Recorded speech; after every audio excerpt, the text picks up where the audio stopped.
जय मसीदी सबको। आज का दिन के लिए बरकत। उम्मीद है कि आप लोग चैनल से ब्लेस हो रहे हैं और खुदा ब्लेस कर रहा है। लेकिन वही विनती और वही रिमाइंडर दे रहा हूँ सबको कि ये आपके चर्च के साथ जुड़ते रहो और आपके चर्च के साथ लीडरशिप के साथ अधीन होके समर्पित होके काम करो, क्योंकि ये बहुत ज़रूरी है। ये मसीह लोगों का हिस्सा होता है। ऑनलाइन ही मत करो, अगर टाइम है तो फिर ऑनलाइन देखो, मेरा भी देखो, नहीं तो प्लीज़ आपका चर्च का जो प्रोग्राम होता है, प्रार्थना होती है या कुछ प्रोग्राम्स होता है, उसमें आपकी हजूरी शामिल होने के लिए बहुत बहुत ज़रूरी है, क्योंकि खुदा उस तरीके से काम करता है। हालेलुया। और आज का वचन है मार्कुस का 5 को लेके। ये वचन इतना ज़बरदस्त है, इतना पावरफुल है, ये कोई भी बॉलीवुड मूवी या हॉलीवुड मूवी बना सकता है तो हिट हो जाएगी, फ्लॉप बिल्कुल नहीं हो जाएगा, क्योंकि इस कहानी में इतना है। तो हम देखेंगे अभी क्या है। हालेलुया। सो मार्कुस का चैप्टर 5 1 से लेके 8 तक पढ़ूंगा। फिर वे झील के उस पार गिरासेनियों के देश पहुंचा। तो खुदा यीशु मसीह अभी जिधर वो था वो इलाका उसने क्रॉस ओवर करके वो गिरेसेनियों के देश पहुंचा। ज़रूरी है ये सेंटेंस, क्योंकि जिधर वो था उधर ही खड़ा होता था, उधर ही कुछ करता था। उतना बड़ा हो सकता है नहीं होता था, लेकिन उसने क्रॉसिंग ओवर किया, एक दूजा या दूसरी जगह पे वो आया।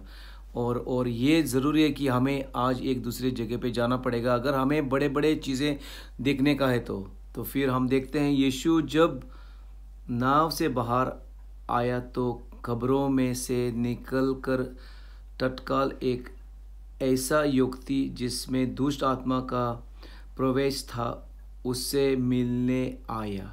तो क्रॉस ओवर किया यीशु ने, और फिर वो एक नाव में था, लगता है ये छोटा सा जहाज़ जैसा, बोट इंग्लिश में, तो उससे भी बाहर आया वो।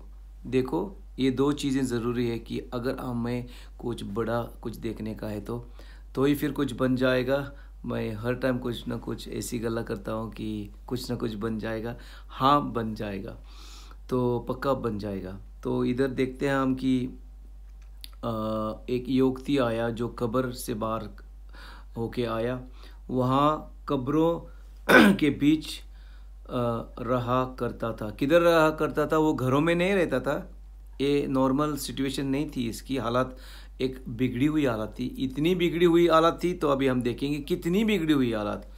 तो वो खबरों में उसका घर बनाया था उसने। कब्रों में कौन घर बनाता है? कोई बनाता है। अगर बंदा सही नहीं होगा, दिमाग सही नहीं होगा, मेंटल स्टेट सही नहीं होगा, तो ही फिर कब्रों में रहेगा ना। तो ये बंदा कब्रों में रहता था। क्यों रहता था देखते हैं हम, क्योंकि ऑफ कोर्स दुष्ट आत्मा इतना तेजी से काम कर रहा था। दुष्ट आत्मा एक नहीं दो नहीं, इधर लिखा है लीजियंस। लीजियंस का मतलब होता है एक सोल्जर की जो आर्मी का यूनिट होता है, एक डिपार्टमेंट होता है। रोमियो का जो डिपार्टमेंट, उनका सोल्जर का, सिपाही का एक 6,000 लोग होते हैं। एक लीजन इंग्लिश में जो लफ्ज़ है या शब्द है, इसमें होते हैं कितने? 6,000 सोल्जर्स। तो इसमें 6,000 दुष्ट आत्मा थे या आत्मे, अगर मैं सही बोल रहा हूँ तो फिर देखते हैं हम कि वहाँ कब्रों के बीच रहा करता था, उसे कोई नहीं बांध सकता था। सुना आपने? उसको कोई नहीं बांध सकता था, यहाँ तक कि जंजीरों से भी नहीं। जंजीरों भी नहीं, इतना ये बंदा तगड़ा था। इतनी एनर्जी थी। किधर से आई थी ये एनर्जी? दुष्ट आत्मा से, क्योंकि दुष्ट आत्मा से जो एनर्जी आती है वो बहुत तगड़ी की होती है, क्योंकि शैतान को भी पावर है, वो भी पावर दे सकता है हमें। तो ये बंदा पूरा ये दुष्ट आत्मा के नीचे थल्ले होके काम कर रहा था, क्योंकि ये इसका हालत बनी थी। क्योंकि उसे जब वहाँ हथकड़ियाँ और भेड़ियाँ डाली जाती, वहाँ उन्हें तोड़ देता। बहुत दुखी की गल, जो भी जंजीरियाँ हथकड़ियाँ जो भी डालते थे वो तोड़ देता था। बहुत दुखी की गल। ये एक जानवर जैसा बन गया था। जानवर, एक मनुष्य जो कि खुदा ने जो बनाया है एक अच्छी चीज़ के लिए, हम इस लाइफ एंजॉय करने को, और इसकी हालत इतनी बिगड़ी हुई थी। फिर देखते हैं हम, जंजीरों के टुकड़े टुकड़े कर देता और भेड़ियों को चकनाचूर, कोई भी उससे कबू नहीं कर पाता था। आउट ऑफ कंट्रोल था बंदा, कोई उस पर कबू नहीं कर पाता था। इतना इतना तगड़ा जैसा था वो, एनर्जी थी, या इतना इतना गंभीर सिचुएशन था उसका। ये दुष्ट आत्मा का काम है अनफॉर्चुनेटली।